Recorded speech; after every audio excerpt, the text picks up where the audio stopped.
What's going on, Lock Talk family? It's your boy Jason, and I'm back for another YouTube video breakdown for the MLB player props.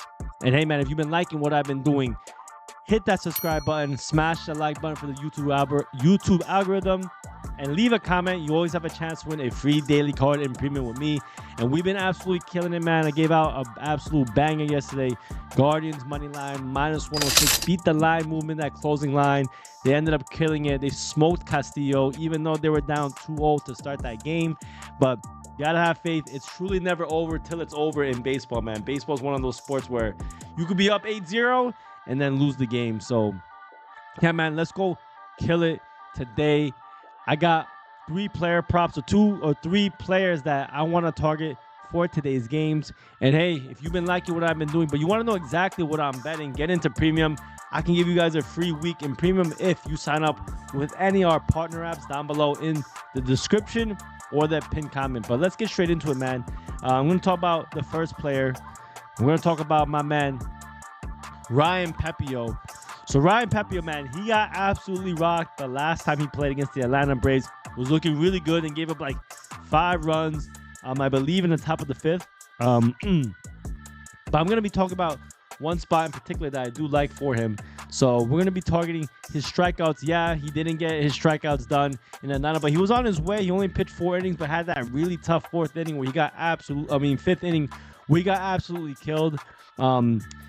Minus 140 is not, it's a little bit juiced. I mean, let's see, if you look at the different books, it's minus 140 across the board. Obviously, get it on FanDuel if you like this. But I think he has a really good matchup against the Pittsburgh Pirates, who actually strike out at a pretty high rate. So far in the last 2 weeks, they strike out a 26% rate. And Ryan Pepiot, besides this game right here, he pitches pretty deep into games and has that strikeout stuff. He pitches 6 innings, so he has at least 18 chances to get 6 strikeouts, and it's not too bad, man. I mean, just look at his the Pittsburgh Pirates K rate.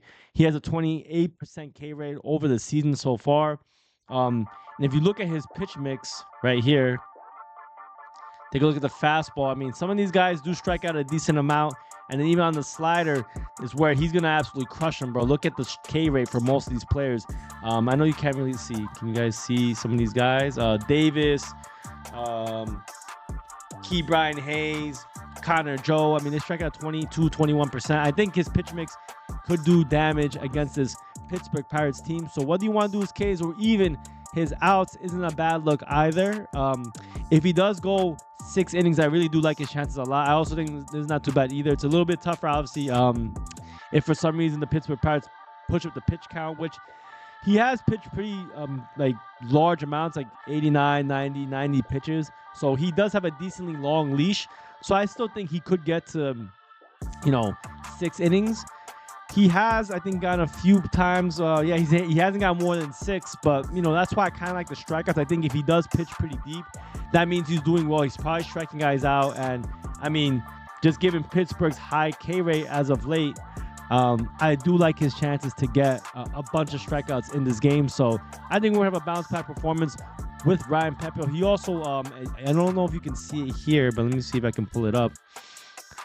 His away splits, at least for the Ks, he has a little bit of a higher K rate, I believe, on the road than at home. I don't think it shows here, but yeah, I think Ryan Pepiot has a good chance to get a bunch of Ks, at least have a decent performance. So I think you could look at his outs or his Ks.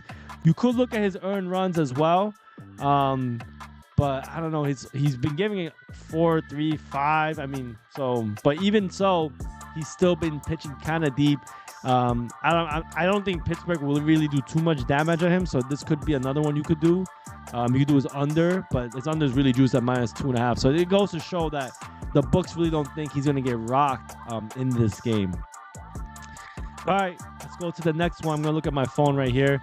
Let's see which one should we do. Let's do this one. I think there's a plus money one that I do like. It's gonna be a little contrarian, but I got my reasons why I like it. And again, I had some guys message me like talking about some of these players. Like if I like a guy's strikeouts, do I like the team? They're not like, I guess, required, right? If Ryan Pepiot has a good game, doesn't mean Tampa Bay is going to win. They could still lose, right? But obviously, if he does a little bit better, likely at least the Rays will have a chance to win.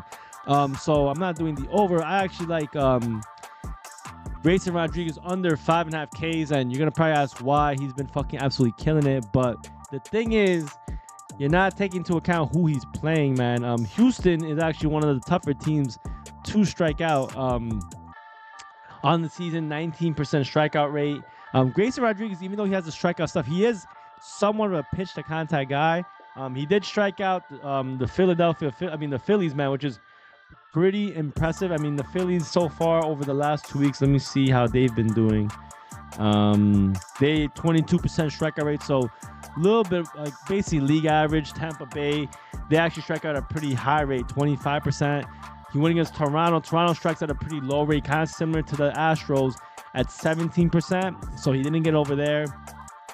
Boston, they strike out a pretty high rate, even though they've been crushing the ball. But as of late, they've been doing a lot better. But this was back in May, so this is a little bit earlier. And then the White Sox, Seattle, I mean, these guys strike out like crazy, especially Seattle. So, I mean, Grayson Rodriguez, he's been doing very well. The problem is he's going against an Astros team who I believe will be able to limit the strikeouts. This team, notoriously hard to strike out, force a lot of walks, make you rise that pitch count. Last time he played him, which was last year, he only got 4 strikeouts. It's a little bit of a different Astros team this year, but I think at a plus money price, it's not too bad. There's a reason why the books have it so low. They're not trying to give you free money. I mean, if you take a look at the chart, and if I flipped it the other way around, you'd be like, damn, he's going to get 6 strikeouts easy. I think it's going to be tough, man. He barely got over there against Tampa Bay, and they strike at a pretty high rate. This is going to be one of his tougher matchups. It's going to be in the same line as Toronto.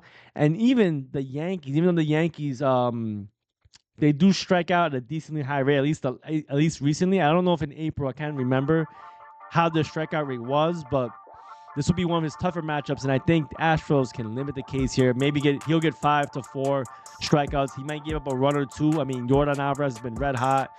But we'll see, man. I like this spot for an under. Grayson Rodriguez, under Ks. You could also maybe do hits. Over on his hits might not be too bad. I mean, he gave up 7 hits against the Phillies. He does pitch decently, like long into games, 6 to 7 innings. So, you know, that's the only problem with the strikeout prop for this, which gets me a little scared, is if, you know, he's not giving up a lot of runs, and his pitch count can be maintained. He could pitch 7 innings, and just off that, I mean, the chance of him getting 6 will be much, much higher. If he gets around 6 to 5 innings, like, we'll have a good shot to get the under. But I think Astros might give him a tough time.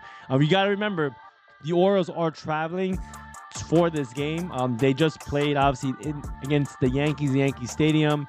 They travel all the way to Houston, which is a pretty decent travel. I think it's around like a 3 to 4 hour flight.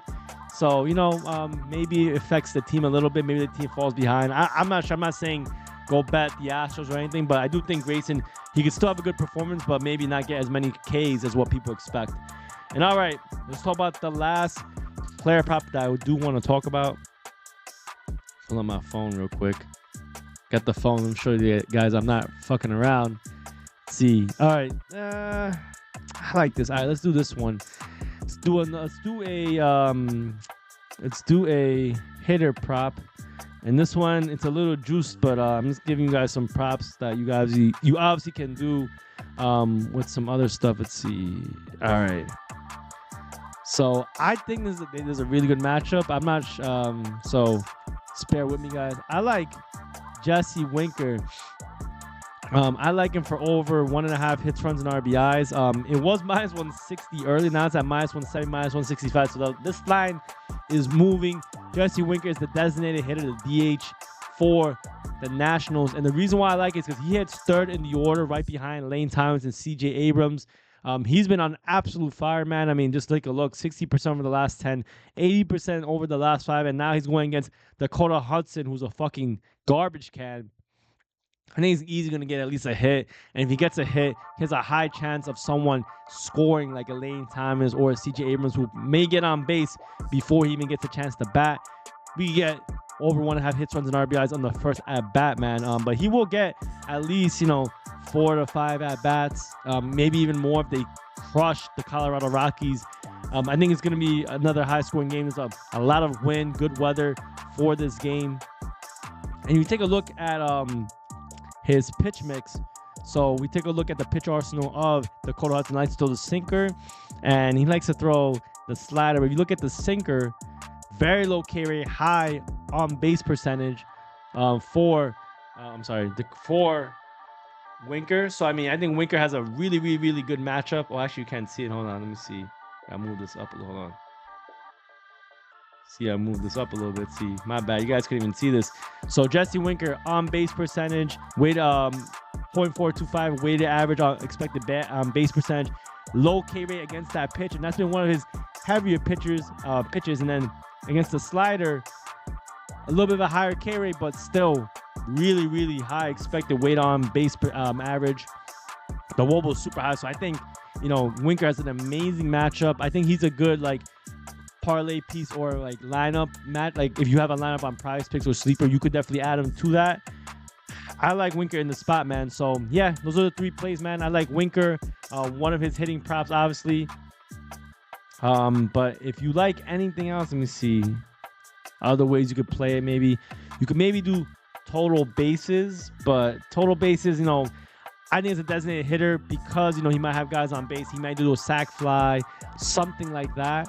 So, and he'll definitely get a lot of chances to do so. So, that's why I like hits, runs, and RBIs. There's a reason why it's plus 120 for over 1.5. That's just because he may have CJ Abrams and Lane Thomas on the bat on base.